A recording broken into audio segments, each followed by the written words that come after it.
В доме Маскуры Хафизовой куклы не просто стоят на полках, они играют в свою кукольную жизнь. Вот девушка идет за водой к колодцу, ее провожает удалой джигит. А эта красавица ждет гостей, чтобы напоить их вкусным чаем. Наряды, как у настоящих татарских цариц, поражают красотой, оригинальностью и богатством вышивки. Я, когда создаю эти костюмы, у меня появляется гордость татарского народа. Все оно у меня перед глазами. Как раньше люди жили. Очень красиво.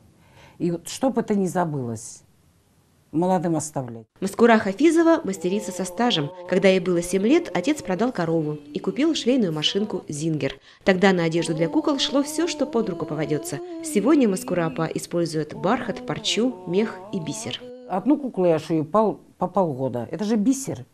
Потной надо набирать. Создавать кукольные домики мастерице помогает муж. В семье он главный мастер по дереву. Есть у Маскуры и Миннулы Хафизовых и живые куклы. Любимые дочки Нурия и Альфия.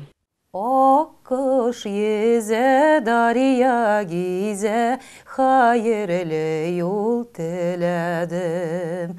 Койларда да unutulmay юл туган өскен жирлери. У меня мама очень большая молодец, да, и я каждый раз прихожу и каждый раз вижу новую куклу. И мама сидит за вышивкой, она в творчестве, она в поиске. Я могу ей позвонить в 2 часа, в 3 часа ночи, она сидит, вышивает. Я удивляюсь и всегда маме говорю, откуда у тебя такое терпение? Куклы Хафизовых всегда производят фурор среди посетителей выставок народно-прикладного искусства. Многие хотят их купить, но продавать Маскура Апа их не торопится. Они же сделаны от души, а значит могут быть только подарены, считает мастерица. Мечтаю в Казань попасть.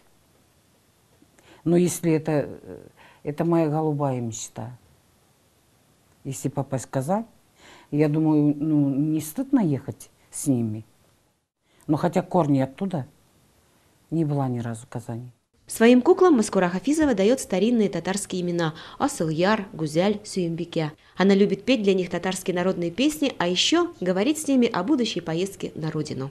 Альфия Габдушева, Альбина Ростова, Михаил Драков, Салават Киямов, телеканал «Татарстан. Новый век», Челябинская область.